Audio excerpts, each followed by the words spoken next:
Bien-aimés, nous voulons rendre grâce au Seigneur qui a permis que nous puissions être là afin de partager ensemble la parole du Seigneur dans notre émission Parole de vie, auquel nous prêchons ce que le Seigneur a prescrit pour son Église. Nous savons que notre grand thème de notre mission, c'est le cœur de l'homme. Parce que nous avons dit que nous ne pouvons pas servir le Seigneur par notre tête, par nos pensées, c'est par le cœur. Les décisions viennent que du cœur. Parce que Dieu, lui, ne voit pas l'apparence des hommes, il voit le cœur. Nous avons développé le cœur de l'homme, nous avons aussi expliqué comment nous pouvons servir le Seigneur. Nous sommes sur un sujet important qui est le sujet central même de l'Évangile. La porte d'entrée qui peut faire de toi chrétien s'appelle la repentance. Nous avons développé beaucoup de choses concernant la repentance en lisant les Écritures pour comprendre la pensée de Dieu. Vous savez qu'au cours de cette émission, nous avons lu le livre d'Ésaïe dont le Seigneur lui-même nous dit « Vos pensées ne sont pas mes pensées et vos voix ne sont pas mes voix ». Raison pour laquelle le Seigneur a inspiré la parole pour que nous puissions avoir la connaissance de ses pensées et de ses voix. Pour comprendre la manière dont lui, il veut que nous puissions le servir, non la manière dont nous voulons le servir. Nous devons toujours servir Dieu selon sa volonté. Et sa volonté, c'est sa parole. Et dans sa parole, il nous a expliqué, il nous a montré ce que nous devons faire pour devenir chrétiens. Et nous savons que, bien-aimés, sans la repentance, il est impossible, je pèse bien mes mots, de devenir chrétien. C'est impossible. À un certain moment, nous voyons que nos églises sont remplies de beaucoup de frères et de sœurs. Mais on ne se pose pas la question, comment ces gens sont devenus chrétiens? Nous avons lu au cours de cette émission la naissance même de l'église primitive, auquel l'apôtre Pierre a prêché la parole. Les gens ont entendu et ils ont eu le cœur vivement touché, nous dit la parole du Seigneur. Mais l'apôtre Pierre ne leur a pas promis des voyages, des visas, des mariages, la prospérité, la santé, non. La Bible dit qu'ils avaient le cœur vivement touché par l'évangile prêché par l'apôtre Pierre à la Pentecôte. Et ils ont posé la question, que ferons-nous? Vous voyez, la question vient de ceux qui ont eu le cœur vivement touché par l'évangile. Mais quand ils ont posé la question aux apôtres pour dire, que ferons-nous? Mais l'apôtre Paul ne leur a pas dit, venez, Jésus va vous bénir. Venez, vous aurez la promotion, le mariage, les voyages. Non, parce qu'il sait, il est impossible, bien-aimé, de devenir chrétien sans passer par la repentance. Et l'apôtre Pierre leur a dit la vérité pour qu'ils puissent décider, malgré que leur cœur était touché par l'évangile. Il dit, repentez-vous. Et que chacun de vous confesse ses péchés. Donc il leur jette la responsabilité pour dire oui, votre cœur est touché par l'évangile. Mais pour que vous deveniez enfant de Dieu par cet évangile que vous avez écouté, la décision doit venir du fond de votre cœur. Et cette décision que vous allez prendre dans votre cœur s'appelle la repentance. Une décision capitale de vie qui te permet de changer la direction, d'accepter et de disposer ta vie à être ce que le Seigneur attend de toi, de commencer une nouvelle vie avec le Seigneur pour vivre non selon ta chair, non selon tes pensées, mais de vivre selon ce que le Seigneur te recommande dans sa parole. Tant que nous ne prenons pas cette décision du fond de notre cœur pour devenir ce que Dieu attend de nous, en changeant la direction de notre vie, parce qu'on est assujetti par notre chair bien-aimée, il nous est difficile de devenir chrétien selon le modèle de la parole du Seigneur. Et ce sont des choses que le Seigneur a prescrites pour que les apôtres puissent les appliquer dans leur enseignement. Et l'apôtre Pierre n'a pas dit autre chose que ce que le Seigneur leur avait recommandé.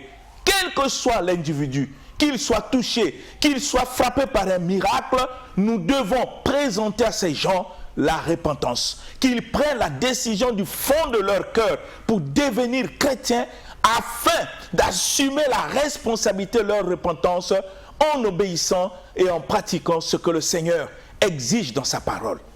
Mais malheureusement, bien-aimés, vous comprenez comment sont nos églises?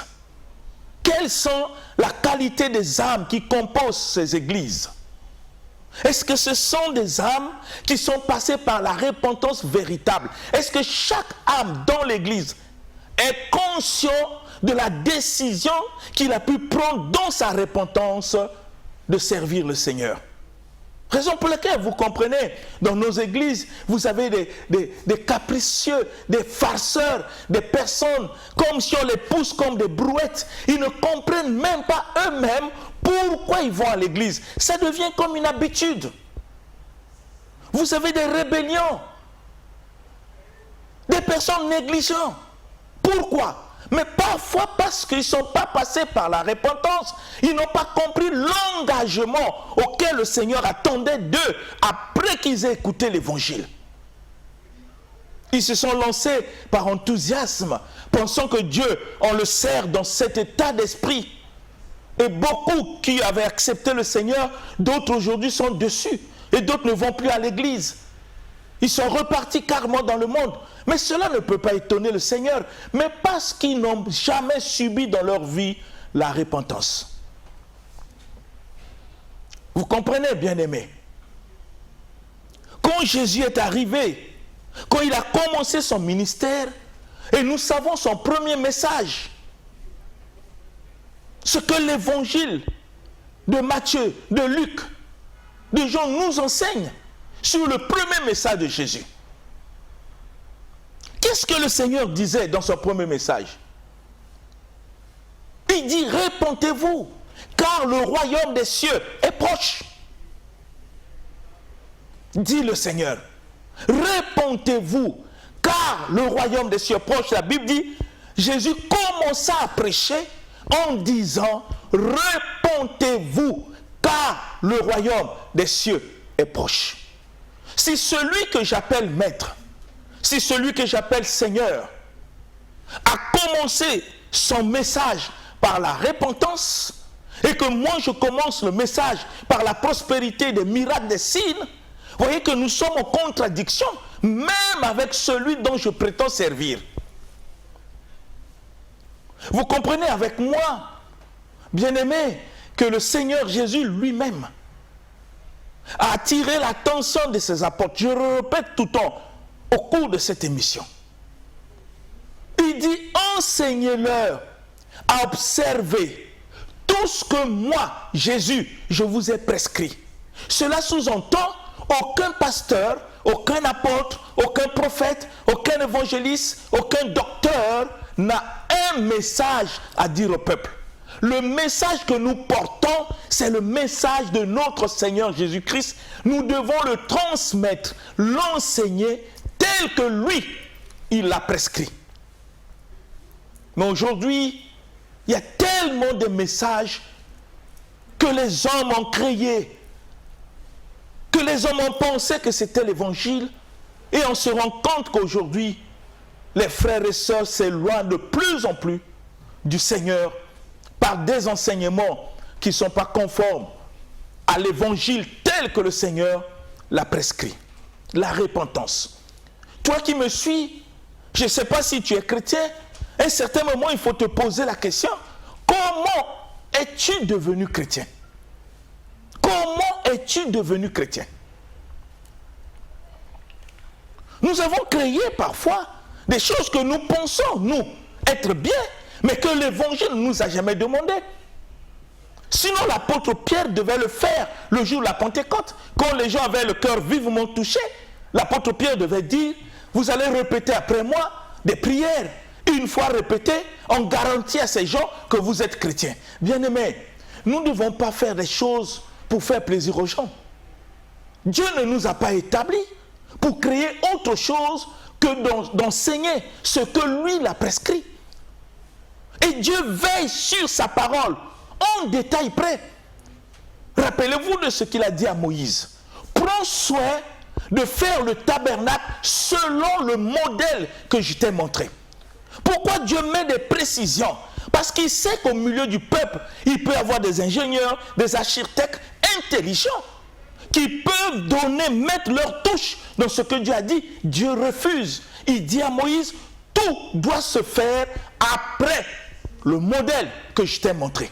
Pour que la sagesse humaine et l'intelligence humaine ne rentrent pas dans des choses de Dieu. Le Seigneur n'aime pas des mélanges. Je ne peux pas faire croire à des gens auxquels j'ai prêché l'évangile pour leur demander de réciter des prières après moi. Une fois qu'ils ont récité des prières, Seigneur, rentre dans ma vie, et que je leur dis que vous êtes chrétiens, est-ce que c'est comme ça que l'évangile nous enseigne? Sinon, l'apôtre Pierre devait le faire le jour de la Pentecôte. Vous ne verrez jamais dans la parole de Dieu un apôtre faire de telles choses. Et parfois, on peut se poser la question, nous avons reçu la manière de faire comme ça de qui? Bien-aimés, vous comprenez? Quels sont des gens qui composent nos églises? Parce que parfois on a manqué le courage de leur dire la vérité. La décision de servir Dieu, de ne pas le servir, de le suivre ou de ne pas le suivre, vient de l'individu qui reçoit l'évangile. Ça ne vient pas du pasteur. Le pasteur, c'est un semeur. Le semeur porte les grains, il le jette. Et la responsabilité du message écouté dépend de celui qui a écouté. S'il ne s'engage pas, s'il ne décide pas, rien ne peut se passer. Et le chemin auquel le Seigneur a tracé, pour que nous devenions chrétiens, la porte d'entrée s'appelle la repentance. Et nous avons défini la repentance ici. Pour que les gens comprennent, la repentance, c'est une décision que nous prenons au fond de notre cœur après qu'on s'est examiné que le chemin que nous suivons n'est pas juste et que nous voulons devenir ce que Dieu veut. Nous le décidons au fond de notre cœur pour que notre engagement soit vrai. Une fois que la repentance, nous l'avons fait, ça nous conduit à la conversion. Et nous devenons sérieux dans notre manière de servir le Seigneur parce que nous l'avons fait par serment de repentance. Et nous comprenons des raisons qui nous amènent à être membres d'une église. Ce n'est pas le fruit d'un hasard. Ce n'est pas un mouvement d'enthousiasme où on peut former des clubs des amis. Mais c'est une question de vie, de responsabilité individuelle. Maintenant, toi qui me suis, tu peux dire aux gens que tu es chrétien. C'est facile de le dire. Mais comment tu l'es devenu? Si tu n'es pas passé par la repentance, par quel miracle es-tu devenu chrétien ou chrétienne? Par quel miracle? Vous comprenez avec moi le manque de sérieux que parfois nous avons à l'église, même pour servir Dieu. Vous comprenez comment le manque de sérieux anime le cœur de beaucoup. Et c'est ce manque de sérieux qui donne une mauvaise image de l'église à ceux qui ne croient pas. Parce que nous-mêmes qui avons cru, nous ne sommes pas sérieux. Nous-mêmes qui avons cru, nous ne sommes pas passés par la repentance. Et on s'est dit aux gens que nous sommes chrétiens. Quels chrétiens? Quel genre de chrétiens sommes-nous? Si pour le Seigneur Jésus-Christ, être chrétien, c'est passer par la repentance. Mais tu n'es pas passé par la repentance. Tu n'as jamais pris une décision conséquente dans ton cœur pour devenir enfant de Dieu, pour suivre le Seigneur. Jamais tu t'es décidé pour renoncer à ta vie passée. Et tu dis que tu es chrétien. Ça n'étonne pas que tu continues à vivre comme un païen. Qu'il n'y ait pas de transformation dans ta vie. Mais parce que tu n'as jamais subi la repentance. Et nous savons dans la parole de Dieu, bien-aimé, l'apôtre Paul a subi la repentance. Par la connaissance qu'il avait du Seigneur Jésus-Christ, lui-même il témoigne. J'ai renoncé à tout. Renoncer à tout, c'est la repentance qui le produit dans notre cœur. C'est une décision qu'on doit prendre. Se séparer de cette vie charnelle. Se séparer du péché. Ne pas vouloir continuer à vivre comme un païen. La décision se prend au fond du cœur, bien-aimé. C'est ainsi que nous parlons de ce cœur quand ton cœur ne décide pas, tu deviens un hypocrite. Tu fais semblant. Est-ce que pensez-vous que quelqu'un qui est sérieux, qui a compris la valeur de l'évangile et qui a compris le mystère même de la mort de Jésus sur la croix et qui se décide par la repentance, désormais je dois suivre le Seigneur, je ne veux plus vivre selon la chair, pensez-vous que cette personne dans l'église a besoin qu'on le pousse pour servir le Seigneur? Pensez-vous que cette personne dans l'église va s'amuser avec l'œuvre de Dieu? Pensez-vous que cette personne dans l'église va briller par une négligence dans ce qu'il fait au nom de Dieu, tandis qu'il est passé par la repentance? Bien-aimés, nous devons revoir des choses. On est tellement allé loin sans Dieu. Il faut qu'on revoie des choses. Nous devons revoir notre vie chrétienne. Ce qui est merveilleux au Seigneur, quand nous voyons que nous ne sommes pas passés par la repentance, Dieu par son amour ne nous condamne pas. Mais quand nous prenons des décisions pour se repentir, Dieu nous accueille. Ce que Dieu attend, c'est ça. Bien-aimés, nous allons lire un peu deux passages que nous allons comprendre ensemble. J'aimerais que nous lisons d'abord le livre de 2 Pierre. Voilà un passage qui me vient à la tête, 2 Pierre chapitre 2, verset 9. Pour que vous compreniez qu'en réalité, ce que Dieu attend de nous, c'est la repentance. Une décision qui vient du fond de notre cœur, qui nous amène à mieux servir Dieu parce que nous portons le fardeau de notre responsabilité par l'engagement que nous avons pris en passant par la repentance. Regardez le livre de 2 Pierre, chapitre 3, verset 9. Que dit la parole du Seigneur? 2 Pierre, chapitre 3, au verset 9. Je lis au nom du Seigneur Jésus-Christ. Amen. Le Seigneur ne tarde pas dans l'accomplissement de la promesse, comme quelques-uns le croient, mais il use des patiences envers vous, ne voulant pas qu'aucun périsse, mais voulant que tous arrivent à la repentance. Amen. Amen. Bien-aimés, vous voyez comment le Seigneur est patient. La patience du Seigneur a pour but que nous puissions arriver tous à la repentance. Dit la parole de Dieu. Le Seigneur ne tarde pas dans l'accomplissement de la promesse. C'est ce que dit la Bible. Comme quelques-uns le croient. Mais il use de patience envers vous, ne voulant pas qu'aucun périsse. Dieu a un grand souci dans son cœur. Il ne veut pas nous perdre. Il est patient envers toi, mon frère, envers toi, ma soeur. Dieu est patient parce qu'il sait que tu n'es jamais passé par la repentance. Il attend ta décision, ton engagement sincère, le renoncement aux œuvres mortes, au renoncement au péché, le renoncement à la vie charnelle. Il attend. Malgré que tu vas à l'église, malgré que tu pries, tu chantes, Dieu sait, tu n'es jamais passé par la repentance. Il use de patience. Il ne veut pas que tu puisses périr. Cela sous-entend que tous ceux qui ne sont pas passés par la repentance courent un danger pour périr. Nous pouvons confesser Jésus est mort sur nous, sur la croix pour nous. Nous pouvons dire nous sommes sous la grâce, mais de quelle grâce nous parlons, bien-aimés? Parce que même la grâce nous enseigne la repentance. Nous l'avons vu ici, que quand vous lisez le livre de Tite, la parole est claire, que la grâce de Dieu, source du salut, nous enseigne à renoncer à la piété. Mais le renoncement, la décision de renoncer, s'appelle la repentance.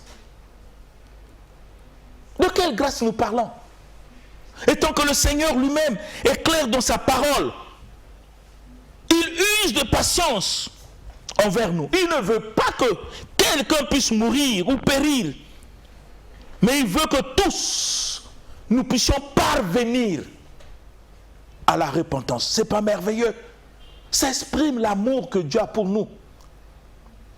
s'exprime que Dieu ne veut pas, malgré nos défauts. Il nous attend pour que nous puissions parvenir à la repentance. Vous pouvez prendre l'image de l'enfant prodigue pour que vous compreniez combien le père était impatient de voir le retour de cet enfant. Et cet enfant est revenu après l'examen de conscience de sa vie, du désordre et la décision qu'il a prise pour renoncer à cette vie afin de revenir. Cette décision qu'il a menée vers le Père s'appelle la repentance. Mais malheureusement, parfois on se pose la question, bien-aimés, nous sommes quel genre de chrétiens?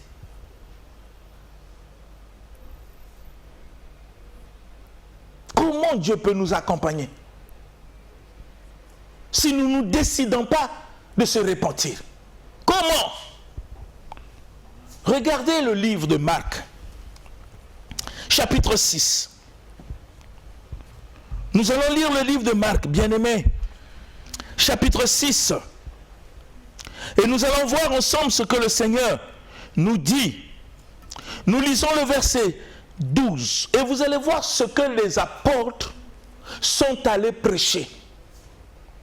Lisons le verset 12. Que dit la parole? Marc chapitre 6 au verset 12 dans la version Louis II révisée. Je lis au nom de Seigneur Jésus-Christ. Amen. Ils partirent et ils prêchèrent la repentance. Amen. Amen.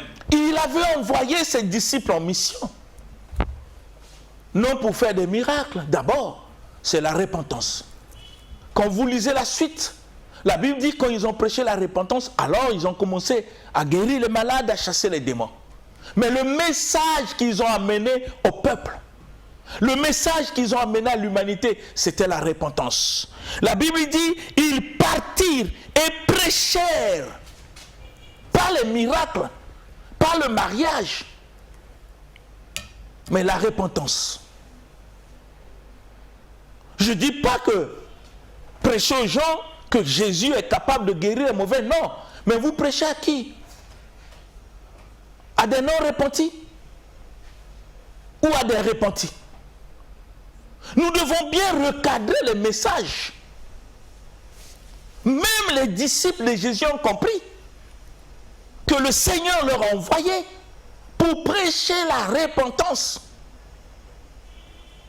afin de faire de l'humanité les disciples du Seigneur.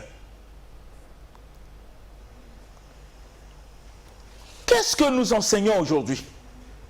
Qu'est-ce que nous promettons? Il y a tellement de promesses. Ça devient comme de la flatterie. Des promesses à des personnes qui ne se sont pas repenties. On ne rend pas service aux âmes. On ne rend pas service aux fidèles. Vous pensez que quelqu'un qui ne s'est jamais repenti, qui n'est jamais passé par la repentance, même si vous le promettez des milliards, et qu'il a ces milliards-là, ça ne va pas le sauver. Parce que le Seigneur dit, tu peux gagner le monde entier. Si tu perds ton âme au dernier jour, à quoi t'a servi d'avoir des milliards? Si tu n'es jamais passé par la repentance. Est-ce que le Seigneur refuse que quelqu'un soit milliardaire? Non, c'est pas ce que je dis. Mais on veut que pour devenir milliardaire, c'est une bonne chose, mais passe par la repentance sincère pour servir le Seigneur. Dieu n'est pas contre les richesses. Même quand il dit que si tu gagnes le monde entier, tu perds ton âme. Dieu n'est pas contre que tu puisses gagner tout ce que ton cœur veut. Mais le souci du Seigneur, c'est ton âme. Or, ton âme ne sera jamais sauvée par des milliards. Ton âme ne sera jamais sauvée par des véhicules que tu es en train de t'inventer. Ton âme ne sera jamais sauvée par des maisons que tu construis. Ton âme sera sauvée par la parole. Et cette parole pousse ton âme à se repentir. Se repentir, ce n'est pas de l'argent. Ce n'est pas le mariage. Ce n'est pas de visa. C'est une décision personnelle de ton cœur pour offrir ton corps au Seigneur Jésus, comme il a dit, offrez vos corps comme un sacrifice vivant. Pour le faire, il faut décider. La décision que tu prends d'offrir son corps comme un sacrifice vivant à l'autel du Seigneur s'appelle la repentance. L'apôtre Paul disait, cause de l'excellence, de la connaissance de notre Seigneur Jésus, j'ai renoncé à tout ce qui faisait ma fierté dans la chair. Les choses qui étaient pour moi des gains dans la chair, qui faisaient le plaisir de ma vie du péché. J'ai renoncé à cause de l'excellence de la connaissance de Jésus-Christ. Mais toi et moi, aujourd'hui, nous parlons de Jésus. Est-ce que nous qui parlons de Jésus, nous sommes passés nous-mêmes par la repentance? Et nous avons démontré ici que la repentance produit des fruits. Des fruits, c'est l'ensemble des comportements que nous avons qui manifestent la parole de Dieu dans notre manière de parler, d'agir. La repentance. Et ils ont prêché la repentance. Dans le livre de Luc 17, verset 4, que nous dit le Seigneur. Luc chapitre 17, à partir du verset 3, nous lisons notre Seigneur Jésus-Christ. Amen. Prenez garde à vous-même. Si ton frère a péché, reprends-le.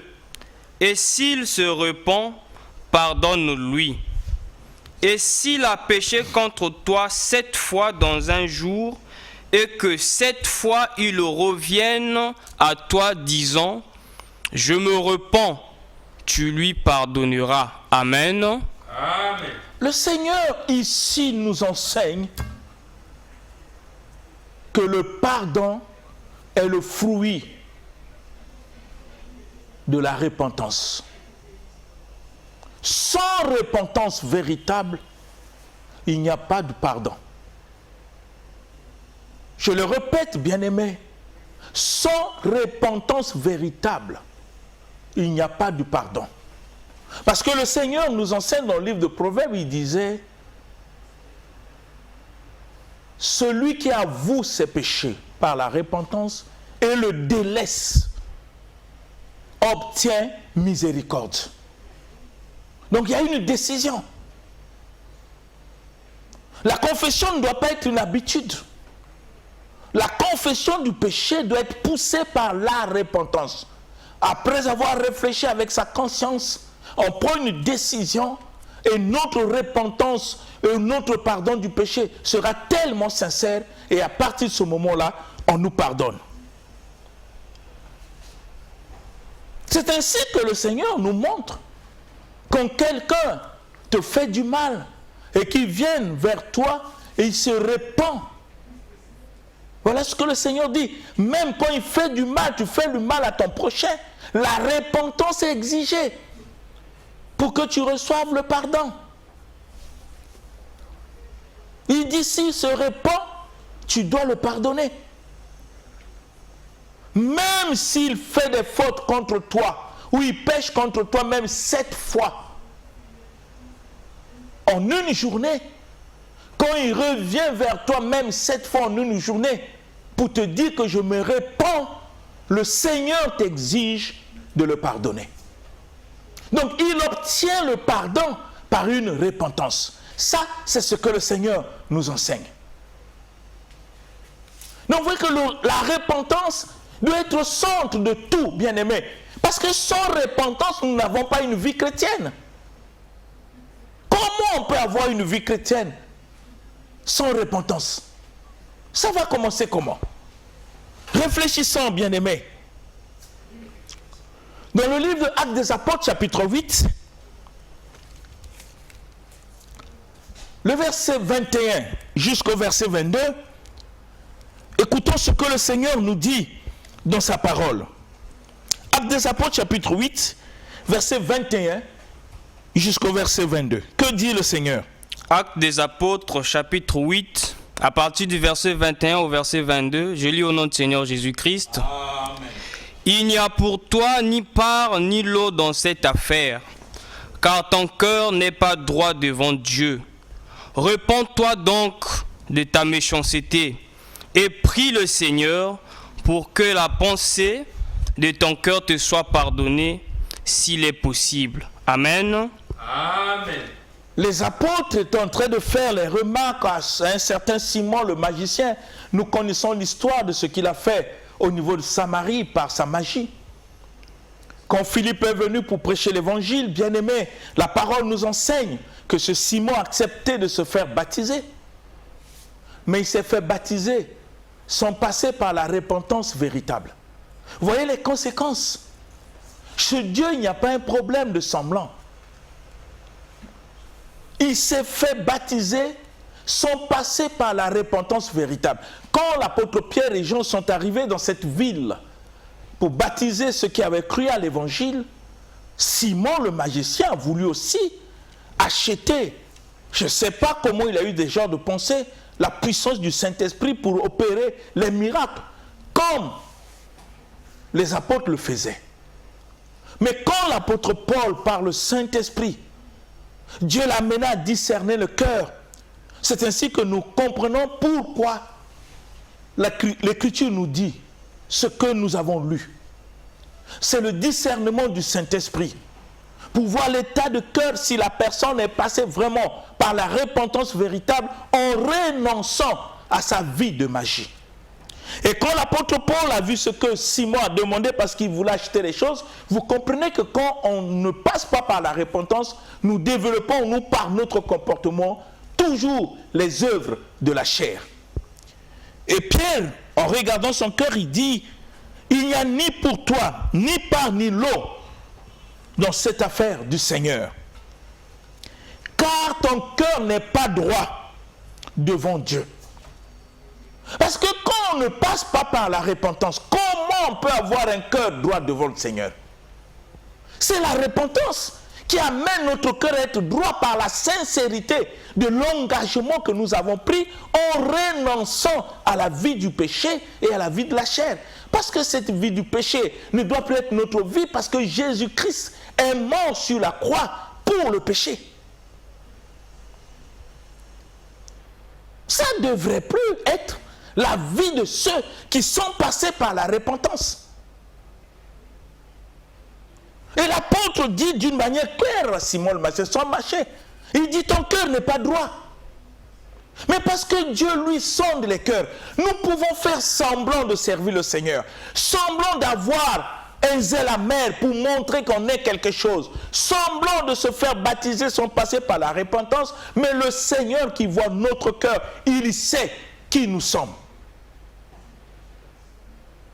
Et c'est ce que le Seigneur a amené les apôtres à discerner dans le cœur de Simon. Mais quel est l'enseignement que l'apôtre Pierre enseigne à Simon? Il dit ton cœur n'est pas droit devant Dieu. Regardez le verset 22 dit réponds-toi, c'est-à-dire qu'il décide de renoncer à ce comportement, à cette vie. C'est ça ce que ça veut dire la repentance. Il dit décide, prends un engagement, change de vie. C'est pas dans cette vie que tu mènes que tu peux être disciple de Jésus. Pour être disciple, il faut passer forcément par la repentance, quel que soit ce que tu as fait dans ta vie.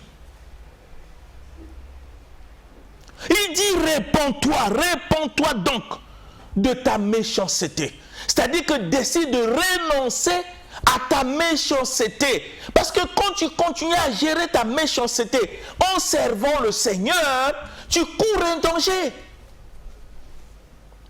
Tu ne peux pas être disciple de Jésus en gardant dans le cœur la méchanceté, bien-aimé. Comment la méchanceté peut être dans ton cœur si vraiment tu es passé par la repentance? Réfléchissons. Lisons bien les Écritures, bien-aimés. Nous ne devons pas faire des choses comme nous voulons. Faisons des choses comme Dieu le veut. Parce que Dieu sonde les cœurs. Ne cherchons pas à apparaître devant les gens comme si nous sommes des chrétiens, si au fond de notre cœur, nous ne le sommes pas. Si au fond de notre cœur, nous continuons à nous comporter comme des païens. Si au fond de notre cœur, on n'a pas renoncé à notre vie passée.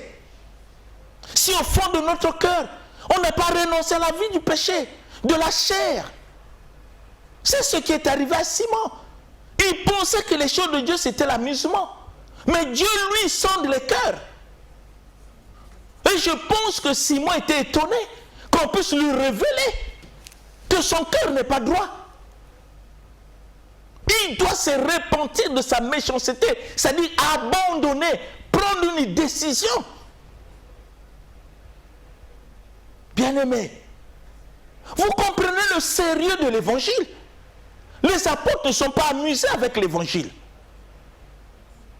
Parce que l'évangile vient pour bâtir l'homme, pour donner à l'homme la forme que Dieu veut, pour que cet homme devienne une nouvelle créature. On ne le devient pas en confessant. C'est un problème de décision. Vraiment un problème de décision. Il dit, réponds-toi de ta méchanceté et prie le Seigneur pour que la pensée de ton cœur te soit pardonnée, s'il est possible. Oui, c'est possible. Si sa décision est sincère. Si sa décision est vraie. Si dans son cœur, il renonce pour changer de vie et vivre comme Dieu le veut. Même le Seigneur lui-même, il dit qu'on prend le baptême pour marcher en nouveauté de vie. Est-ce que c'est ce que nous sommes? Est-ce que c'est ce que nous faisons? Mais si on ne le fait pas, quelle est la fierté que nous avons en disant aux gens que nous sommes chrétiens? Quel genre de chrétiens? Si on n'est pas passé par l'évangile, quel genre de chrétiens sommes-nous, bien-aimés? Je vous parle avec mon cœur. Nous ne devons pas prendre l'évangile à la légère. Jésus n'est pas mort sur la croix pour s'amuser. Vous pensez que Dieu laisse son trône et venir sur la terre pour s'amuser? Est-ce que tu peux penser ça?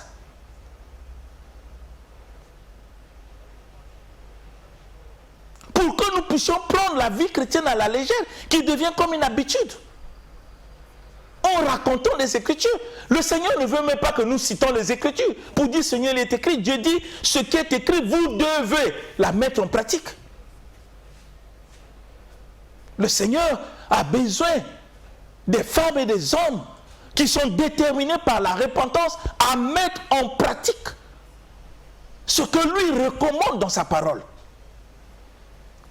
Mais comment nous pouvons mettre en pratique la parole de Dieu si nous n'avons jamais subi la repentance? On n'a jamais pris une décision ferme au fond de notre cœur à servir le Seigneur. Si les décisions que nous prenons, ça s'arrête au niveau des lèvres et que nous ne réalisons pas l'importance, l'engagement sérieux que nous devons faire pour devenir véritablement des fils et des filles de Dieu. Comment pour une question de vie, bien-aimés, nous sommes légers? Pour une question de vie, on est dans une distraction. Pour une question de vie, bien-aimés, qu'est-ce qui nous coûte de décider à se repentir? Qu'est-ce qui nous coûte? Dieu ne nous demande pas de l'argent. Il a besoin de voir des cœurs engagés dans une repentance véritable. Et j'aimerais que nous réfléchissions, bien-aimés. Nous allons revenir le mardi prochain pour continuer, parce que le sujet capital, c'est la porte d'entrée qui fera de toi un fils et une fille de Dieu. Réfléchis, que le Seigneur continue à parler au fond de ton cœur. C'est au nom de Jésus-Christ que je le demande. Amen. Amen. L'émission Parole de vie avec le pasteur Lévi Nikwe, chaque mardi à partir de 17h10 sur DRTV International.